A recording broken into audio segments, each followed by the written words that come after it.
Welcome to T-SAT online. ఈరోజు మనం ఈ వీడియోలో మౌర్య సామ్రాజ్యం గురించి నేర్చుకుందాము. రైట్, మౌర్య సామ్రాజ్యము ఇందులో భాగంగా మనము అశోకుడి నుంచి ప్రారంభించుకుందాము. అశోకుడు మౌర్య వంశంలోనే అతి గొప్ప రాజుగా అశోకుడిని చెప్పుకోవాల్సి ఉంటుంది. బిందుసార చనిపోయిన తర్వాత వారసత్వ యుద్ధం ఏర్పడిందండి. రైట్, మనకి మహావంశ అనేటువంటి గ్రంథం ఉంది. ఈ మహావంశ గ్రంథం ప్రకారము దాదాపుగా తన యొక్క 99 మంది సోదరులను చంపేసి అశోకుడు రాజైనట్లుగా తెలుస్తూ ఉంది. అయితే మహావంశ మాత్రము 99 మంది సోదరులను చెబితే దివ్యవదన మాత్రం 6 సోదరులని చెప్పడం జరిగింది. రైట్, 269లో రాజు కావడం జరిగింది. 232 వరకు కూడా అశోకుడు పరిపాలించాడు. అశోకుడు శోకము లేనివాడు అశోకుడు. ఇతడు తన సోదరులను హత్య చేసి రాధాగుప్తుడి యొక్క సహకారంతో చక్రవర్తి అయ్యాడు. రైట్, మనకి మహావంశ గ్రంథం చూసినట్లయితే ఇందులో 99 మంది సోదరులను చంపాడు. కాబట్టి అతన్ని మహావంశ గ్రంథము చండాశోకుడు అని పిలవడం జరిగింది. మహావంశ గ్రంథం ప్రకారము చండ అశోకుడు, క్రూయల్ అశోకుడు, 99 మంది సోదరులను చంపాడు చంద అశోకుడు. అయితే బౌద్ధ మతంలోకి మారిన తర్వాత ఈ యొక్క మహావంశ గ్రంథమే ధర్మాశోకగా పిలవడం జరిగింది.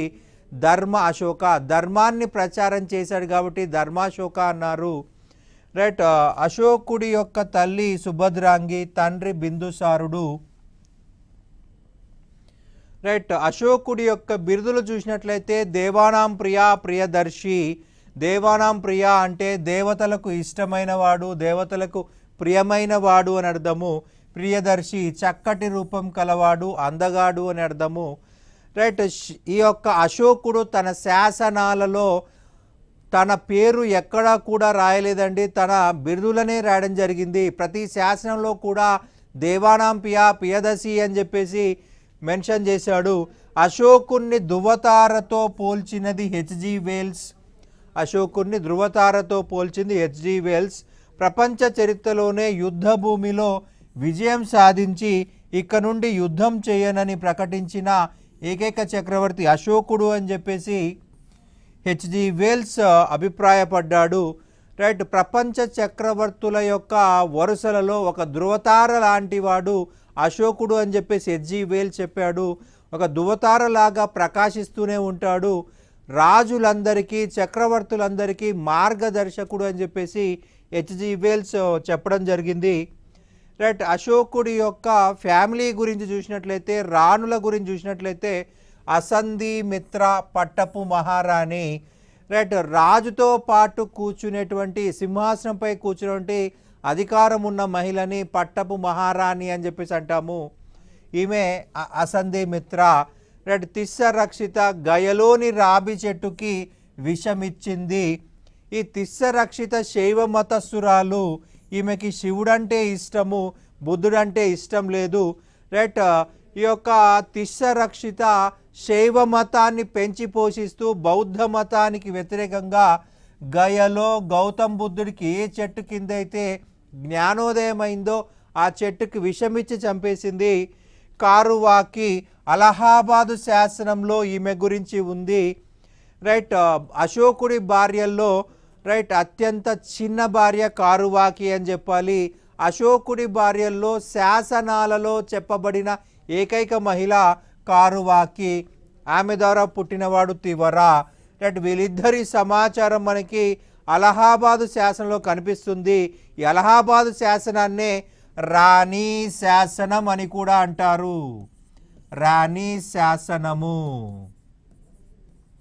రాణి శాసనం అని కూడా పిలుస్తారు. అలహాబాదు శాసనమే రాణి శాసనము. రైట్, పద్మావతి కునాల యొక్క తల్లి.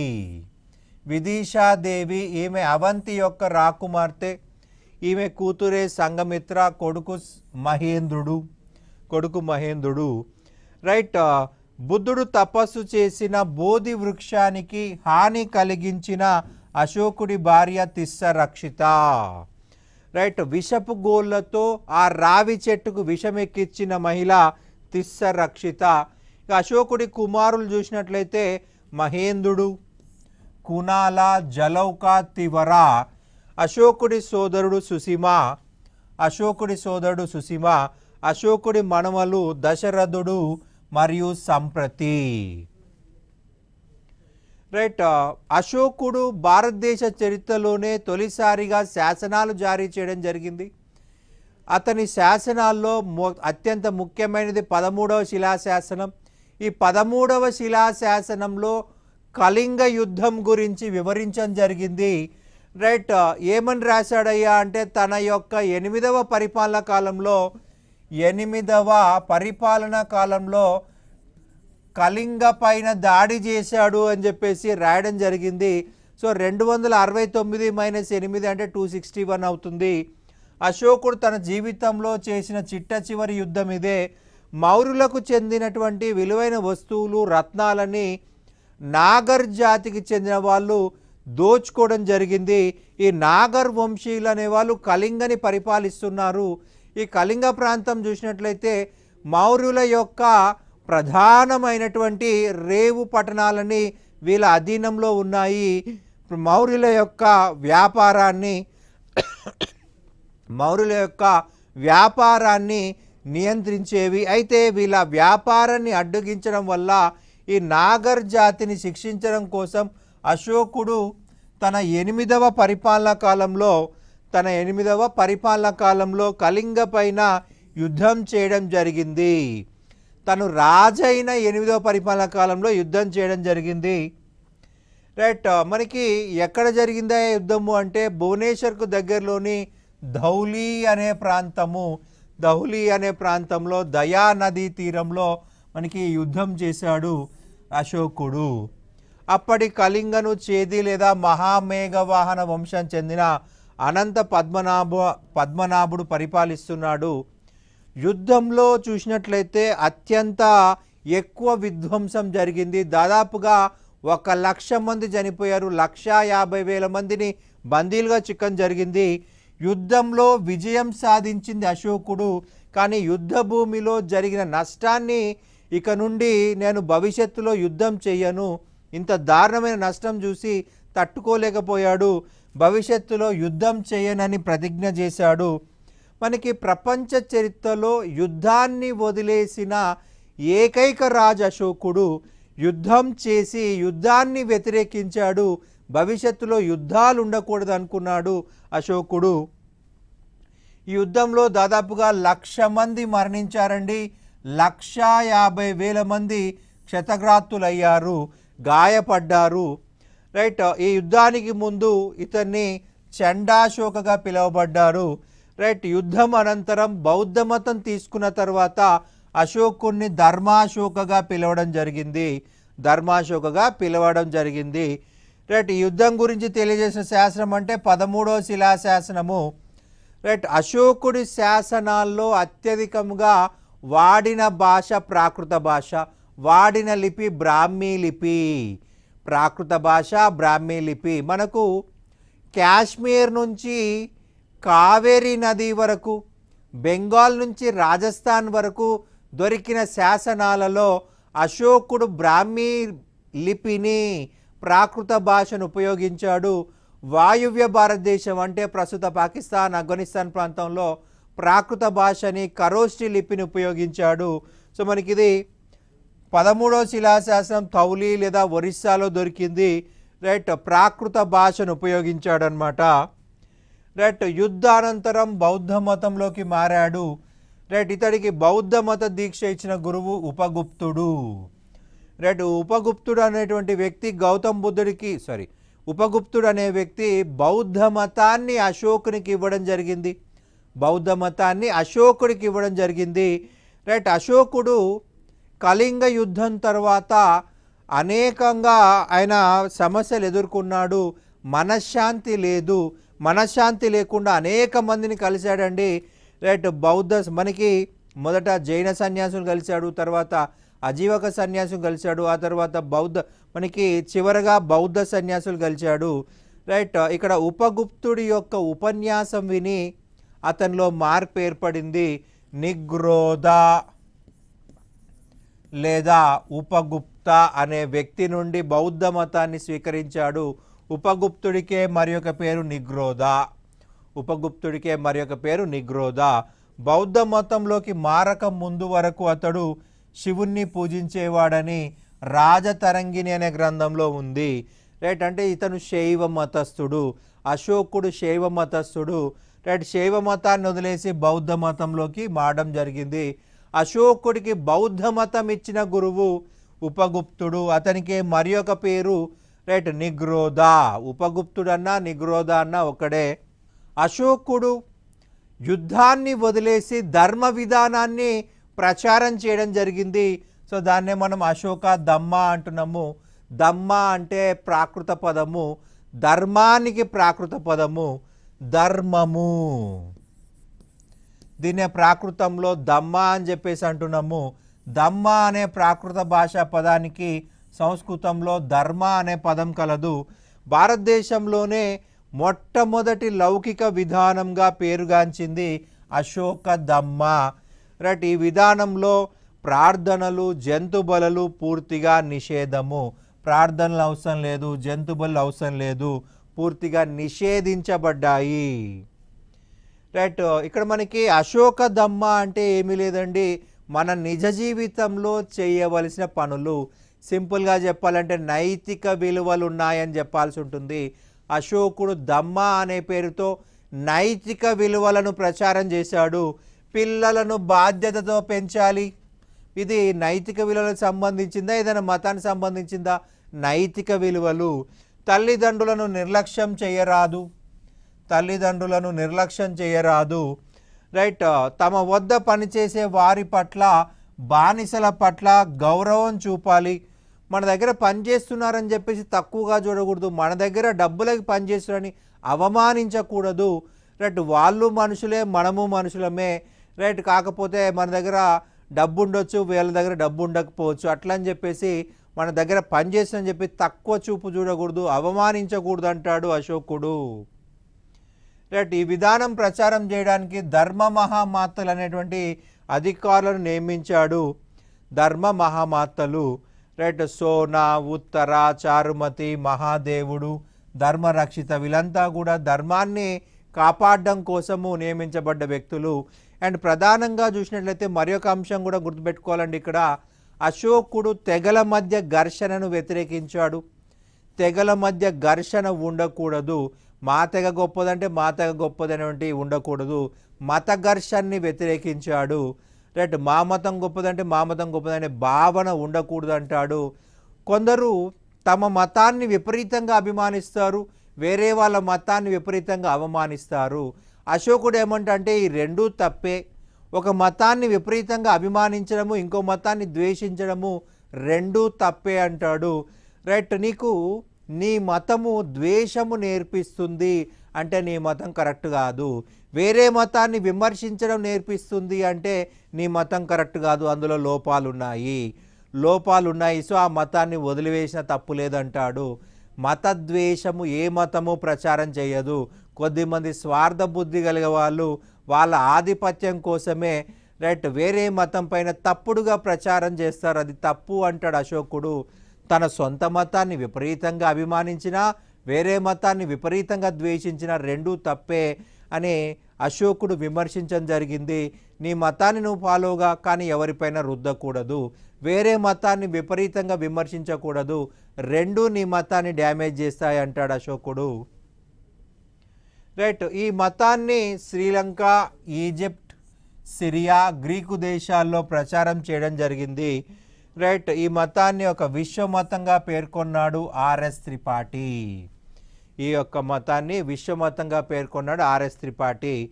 దీన్నే లౌకిక బౌద్ధ మతం అన్నది ఆర్జీ బండార్కర్. రైట్, ఈ మతాన్ని సర్వజన ఆమోదయోగ మతం అని నీలకంఠ శాస్త్రి పేర్కొనడం జరిగింది. సర్వజన ఆమోదయోగం అని అన్నది నీలకంఠ శాస్త్రి. భారతదేశ చరిత్రలో మొదటిసారిగా శాసనాలను జారీ చేసింది అశోకుడు. రైట్, అతని శాసనాలను పరిశీలించినట్లయితే ప్రాకృత భాష ఉపయోగించాడు, గ్రీకు భాష ఉపయోగించాడు, అరామిక్ భాష ఉపయోగించాడు. రైట్ మనకి ఈ యొక్క భాషలను ఇవ్వడం కోసము బ్రాహ్మీ లిపి, ఖరోష్టి లిపి, గ్రీకు లిపి, అరామిక్ లిపులలో శాసనాలని జారీ చేయడం జరిగింది. మనకు బ్రాహ్మీ లిపి అంటే ఏంటండి, ఎడమన ప్రారంభించి కుడిన ముగిస్తారు. బ్రాహ్మీ లిపిలో ఎడమన ప్రారంభించి కుడికి ఎండ్ చేయడం జరుగుతుంది. ఖరోష్టి లిపి కుడి నుండి ఎడమకు రాయబడి ఉంటుంది, కుడిన ప్రారంభమై ఎడమన ఎండ్ అవుతుంది. అశోకుడు వాయువ్య ప్రాంతంలో ఖరోష్టి లిపిని అత్యధికంగా వాడేవాడు. రైట్, ఎందుకంటే వాయువ్య ప్రాంతంలో అత్యధిక ప్రజలు ఖరోష్టి లిపిని ఉపయోగించి వాళ్ళు జీవనం కొనసాగించే వాళ్ళు. సో వాళ్ళ కోసం ఖరోష్టి లిపిని ఇక్కడ వాడడం జరిగింది. ఖరోష్టి లిపి అంటే ఏంది, కుడి నుంచి ఎడమకు రాయబడి ఉంటుంది. అశోకుడి శాసనాలను 1837లో జేమ్స్ ప్రిన్సెప్ కనుగొన్నాడు. జేమ్స్ ప్రిన్సెప్ అర్థం చేసుకున్నాడు, చదివాడు. రైట్, అశోకుడి శాసనాలను చదివిన వ్యక్తి జేమ్స్ ప్రిన్సెప్. ఒకవేళ కనుక జేమ్స్ ప్రిన్సెప్ లేకపోతే మనకు అశోకుడు లేడు. అశోకుడి శాసనాలను అర్థం చేసుకున్న తొలి వ్యక్తి జేమ్స్ ప్రిన్సెప్. మనకి ఈ ఫిరోజ్ షా తుగ్లక్కి మీరట్లో, తోప్రాలో స్తంభ శాసనాలు దొరికాయి. అశోకుడి స్తంభ శాసనాలు దొరికాయి. రైట్, ఈ స్తంభ శాసనాలను ఢిల్లీకి తీసుకొచ్చాడండి, తన పండితులకు ఇచ్చాడండి వాటిని చదవమని. కానీ ఆ పండితులు విఫలమైపోయారు. ఎందుకంటే అందులో ఉన్న భాష ప్రాకృత భాష. ప్రాకృత భాష మధ్యయుగ నాటికి అంతరించిపోయింది. ఎవరికి అర్థం కాలేదు. వాళ్ళకు సంస్కృతం తెలుసు, వాళ్ళకి పర్షియన్ భాష తెలుసు, ప్రాకృత భాష తెలియని కారణంగా ఈ యొక్క శాసనాలను ఎవరు డీకోడ్ చేయలేకపోయారు. అయితే మనకి జేమ్స్ ప్రిన్సెప్ అనే వ్యక్తి, ఈ జేమ్స్ ప్రిన్సెప్ అనే వ్యక్తి వీటిని అధ్యయనం చేశాడు. మరి ఈయనకి ఎలా అర్థమైందయ్యా అంటే, ఈయన శ్రీలంకకు వెళ్ళడం జరిగింది. శ్రీలంకలో బౌద్ధ సన్యాసులు ఇంకా కూడా మనకి పాలీ భాషని, ప్రాకృత భాషని చదువుతూ ఉన్నారు. సో వాళ్ళ దగ్గర నేర్చుకొని వచ్చేసి భారతదేశంలో శాసనాలను చదవడం మొదలుపెట్టాడు జేమ్స్ ప్రిన్సెప్ లేకపోతే అశోకుడు మనకు లేడు. బౌద్ధ గ్రంథాలలో అశోకుడి మత విధానం ఉంది కానీ అశోకుడి పర్సనల్ విశేషాలు మెన్షన్ చేయలేదన్నమాట. రైట్, అశోకుడి ఖరోష్టి లిపిని పరిశోధించింది కెప్టెన్ నోరిస్ అనే వ్యక్తి ఖరోష్టి లిపిని పరిశోధించడం జరిగింది. రైట్, పరిశోధించాడు. అశోకుడి శాసనాలన్నింటికెల్లా అందమైన శిలాశాసనం లౌరియా నందన్గఢ్ శాసనము. అశోకుడు శాసనాల్లో 14 ప్రధానమైనవి. రైట్, చాలా ఎక్కువగా ఇచ్చారు. మేజర్ ఇన్స్క్రిప్షన్స్ అంటాం ఇంగ్లీష్లో. 13వ శిలాశాసనం జౌగఢ శాసనం. ఆంధ్రుల గురించి తెలియజేసిన మొదటి శాసనం 13వ శిలాశాసనం. రైట్, కళింగ యుద్ధంలో దక్షిణంగా సత్యపుత్తులు అనేటి ఆంధ్రులు అశోకుడికి సహాయం చేసినట్టుగా రాయడం జరిగింది. 13వ శిలాశాసనంలో సిరియా పాలకుడు యాంటియోకస్ థీసిస్, ఈజిప్టు పాలకుడు 3వ టాలమీ ఫిలడెల్ఫస్, మ్యాసిడోనియాకు చెందిన గొనటస్, సైరస్కు చెందిన మగస్ మరియు ఎపిరస్కు చెందిన అలెగ్జాండర్లపై ధర్మ విజయం సాధించినట్లుగా పేర్కొనడం జరిగింది. ధర్మ విజయము. రైట్, ధర్మంలో వీణ విజయం సాధించినట్టుగా మెన్షన్ చేశాడు. అండ్ మరి ఒక ముఖ్య శాసనం అండి 6వ శిలాశాసనం ప్రజలందరూ నా కన్నబిడ్డలే అని అశోకుడు 6వ శిలాశాసనంలో తెలియజేయడం జరిగింది. ప్రజలందరూ నా కన్నబిడ్డలే. రైట్, అశోకుడు పేరున్నటువంటి శాసనాలు. మనకి అశోకుడి పేరు మనకు ఏ శాసనంలో కూడా మొదట దొరకలేదండి. రైట్, 1915 వరకు కూడా అశోకుడి పేరున్న శాసనాలు మనకు లభించలేదు. ప్రతి శాసనంలో కూడా దేవానాం ప్రియదర్శి అని మాత్రమే మెన్షన్ చేయబడి ఉంది. రైట్, అశోకుడి పేరు మొదట కనిపెట్టబడ్డ శాసనం మస్కీ శాసనం. 1915 తర్వాత మనకి ఈ యొక్క అవశేషాలని లభించాయి. రైట్. సో అశోకుడి పేరుంది. దేవానాం ప్రియ ప్రియదర్శి లాజే మగధే అశోక. నేను మగధకి రాజుని అంటున్నాడు. లాజే మగధే, మగధకి రాజుని, అశోకుని అంటున్నాడు. రైట్. గుజ్జర మధ్యప్రదేశ్, నిత్తూరు కర్ణాటక, ఉడెగోలం కర్ణాటక. ఈ 4 శాసనాల్లో మాత్రమే అశోకుడి పేరుంది. అశోకుడి పేరుంది. ఈ 4 శాసనాల్లో అశోక మహారాజు అని ఉంది. అశోకుడి శాసనాల్లో 2 భాషల్లో వేసిన శాసనం కాందహార శాసనం. కాందహార్ ద్విభాషా శాసనం అంటాం. ద్విభాషా శాసనము. ఈ శాసనం ద్వారా వేటగాళ్లను, మత్స్యకారులను బౌద్ధ మతంలోకి మార్చినట్లుగా తెలుస్తూ ఉంది. బౌద్ధ మతంలోకి మార్చినట్టుగా ఉంది. అశోకుడు జారీ చేసిన మీరట్, తోప్రా శాసనాలను ఢిల్లీ సుల్తాన్ అయిన ఫిరోజ్ షా తుగ్లక్ ఢిల్లీకి తరలించాడు. రైట్. అలాగే అశోకుడు వేసిన కౌశాంబి శాసనాన్ని జహంగీర్ ఢిల్లీకి తీసుకుపోయాడు. రైట్. ఢిల్లీకి తీసుకుపోవడం జరిగింది. అశోకుడు ఆంధ్రాలో జారీ చేసే శాసనాలు ఎర్రగుడి కర్నూలు జిల్లా, రాజుల మందగిరి కర్నూలు జిల్లా. రైట్. మనకి అశోకుడు చూసినట్లయితే అలహాబాదులో వేసిన స్తంభ శాసనం పైన మనకి ఇంకా 2 చక్రవర్తుల సమాచారం ఉంది. అదే సముద్రగుప్తుడు, జహంగీర్. రైట్. అశోకుడు చేసిన రాయి పైనే, స్తంభం పైనే ఇమీడియట్గా జహంగీర్ శాసనం ఉంది. అలాగే మనకి సముద్రగుప్తుడు. అశోకుడు శాంతిని గురించి రాస్తే సముద్రగుప్తుడు యుద్ధాల గురించి రాయడం జరిగింది. జహంగీర్ తన యొక్క గొప్పతనం గురించి రాయడం జరిగింది.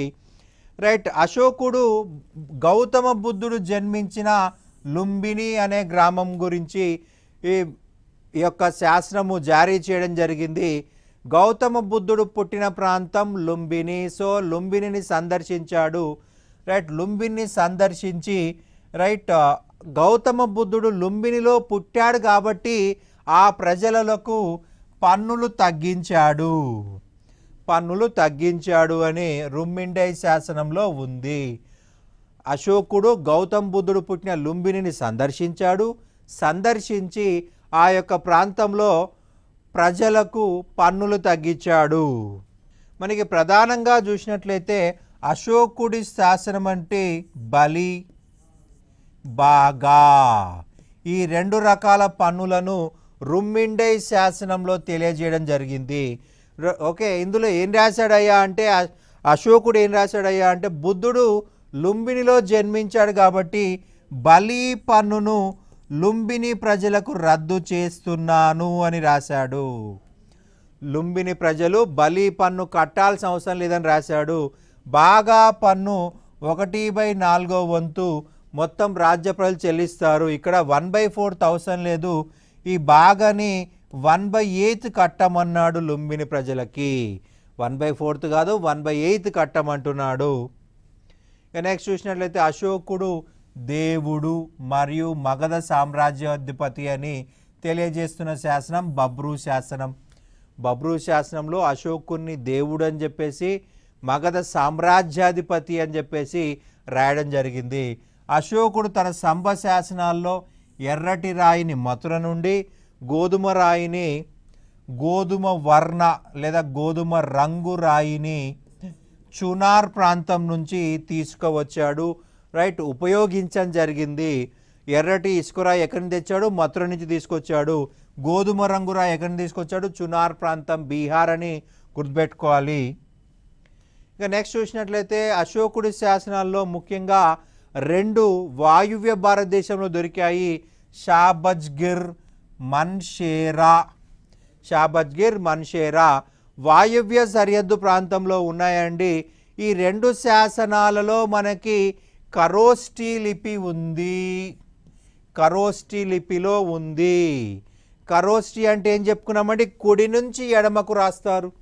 రైట్. అశోకుడి శాసనాల్లో కుడి నుంచి ఎడమకు రాయబడ్డ శాసనాలు అంటే మన్షేరా శాసనం, షాబజ్గిర్ శాసనము. రైట్. సోపారా మహారాష్ట్ర, ఇది మనకు ఖరోష్ఠీ లిపిలో కలదు. గిర్నార్ శాసనము పశ్చిమ సరిహద్దు గురించి వివరిస్తుంది. గిర్నార్ గుజరాత్. రైట్ కల్సి డెహ్రాడూన్ జిల్లాలో ఉంది, ఉత్తరాఖండ్ రాష్ట్రము.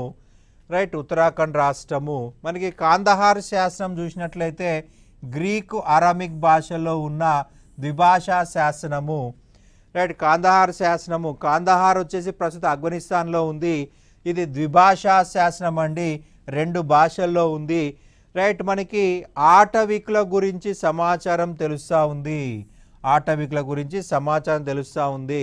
గ్రీకు భాష, అరామిక్ భాష, గ్రీకు లిపి, అరామిక్ లిపి. ఓకే, గ్రీకుకి మనకి లిపి ఉంది, గ్రీకుకి భాష ఉంది, అరామిక్ భాష ఉంది, అరామిక్ లిపి ఉంది. అరామిక్ వేరు, అరాబిక్ వేరు. అరబిక్ అరామిక్ 2 ఒకటే అనుకోకండి. అరబిక్ వేరే భాష, అరబిక్ భాష ఉంది, అరామిక్ భాష ఉంది. అయితే ప్రస్తుతం అరామిక్ భాష అంతరించిపోయింది, అరబిక్ భాష ఉంది. రైట్ గ్రీకు భాష, అరామిక్ భాషల్లో గ్రీకు లిపిలో అరామిక్ లిపిలో శాసనాలు జారీ చేయడం జరిగింది.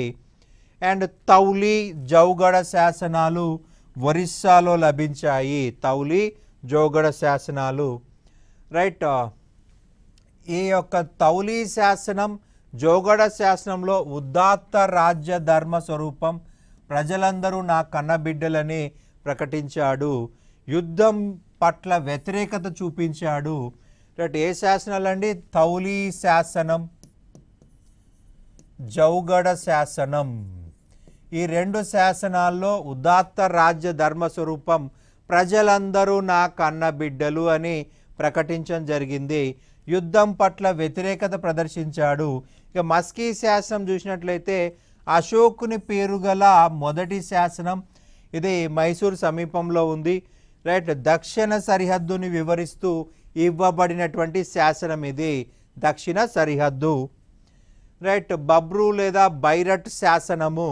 బైరట్ పట్టణము జైపూర్ సమీపంలో బబ్రు కొండల్లో విభజించింది, బబ్రు కొండల్లో లభించింది. మనకి బబ్రు శాసనం చూసినట్లయితే అశోకుడు బౌద్ధ మతంలోకి మారినట్టుగా చెబుతుంది. బుద్ధం శరణం గచ్చామి, ధమ్మం శరణం గచ్చామి, సంఘం శరణం గచ్చామి అని చెప్పేసి ఈ యొక్క శాసనంలో పొందుపరిచాడు అశోకుడు. అశోకుడి బౌద్ధ మత విధానం చెప్పిన శాసనము బబ్రు శాసనము. అశోకుడు బౌద్ధ మతం స్వీకరించినట్టు తెలుపుతున్న శాసనము బబ్రు శాసనము. ఈ శాసనాన్ని అలెగ్జాండర్ కనింగ్హామ్ అనే వ్యక్తి కలకత్తాకు తరలించడం జరిగింది. అలెగ్జాండర్ కనింగ్హామ్ అనే వ్యక్తి కలకత్తాకు తరలించాడు. రుమ్మిండే శాసనము నేపాల్లో ఉంది. రైట్ ఈశాన్య సరిహద్దు గురించి వివరిస్తూ ఉంది. అశోకుడు 20వ రాజ్య సంవత్సరంలో లుంబినిలో సందర్శించడం జరిగింది. రైట్ బోధి వృక్షం ఉన్న ప్రాంతాన్ని బోధ్గయగా మార్చడం జరిగాడు. రైట్ లుంబిని ప్రాంతాన్ని పర్యాటక ప్రాంతంగా అభివృద్ధి చేయడం జరిగింది. గౌతమ బుద్ధుడు లుంబినిలో పుట్టాడు కాబట్టి లుంబిని ప్రజలపైన బాగా 1/8 వంతుకు వసూలు చేశాడు. మిగిలిన భారతదేశం చూసినట్లయితే అశోకుడు 1/4 వంతు వసూలు చేస్తే ఈ లుంబిని ప్రజలు 1/8 కట్టమన్నాడు. మనకి 1/4 అంటే 25%, ఇక్కడ 1/8 అంటే 12.5%, 12.5% మాత్రమే కట్టాల్సి ఉంటుంది. 1/8. అలహాబాదు శాసనం. అశోకుడు మొదట వేసింది కౌశాంబిలో. ఈ శాసనంలో అశోకుడి భార్య కారువాకి, కుమారుడు తివరల గురించి సమాచారము మనకి కనిపిస్తుంది. రుమ్మిండై నిగ్లవ శాసనాలు. అశోకునికి బుద్ధుని ఎడల గల విశ్వాసము, గౌరవం గురించి వివరిస్తుంది. తరై శాసనము అశోకునికి బౌద్ధం పట్ల గౌరవ ప్రతిపత్తులు చాటుతుంది. ఇక సోపారా శాసనం చూసినట్లయితే లౌకికత్వం గురించి వివరించింది. సోపారా శాసనం లౌకికత్వం గురించి వివరించింది. ఎర్రగుడి శాసనం. ఈ శాసనంలో ఆంధ్రప్రదేశ్లోని కర్నూలు జిల్లాలో కలదు. ఈ శాసనంలో సర్పలేఖనం ఉంది. సర్పలేఖనం అంటే కుడి నుంచి ఎడమకి, ఎడమ నుంచి కుడికి, కుడి నుంచి ఎడమకి మనకి కనిపిస్తుంది. దీన్ని సర్పలేఖనం అని చెప్పేసి అంటాము. రాజుల మందగిరి శాసనం ఆంధ్రప్రదేశ్లో లభించిన పెద్ద శిలా శాసనం. తల్లిదండ్రులను పెద్దలను గౌరవించాలి, సాటి మానవుల పట్ల దయా సత్యం పలకాలి, శిష్యుల మనసుల్లో మస్తిష్కంలో ధార్మిక చింతనను ప్రేరేపించడము గురువుల బాధ్యత. రైట్, ఇది మనకు అశోకుడి యొక్క సమాచారము, అశోకుడి యొక్క శాసనాల సమాచారము. Thank you.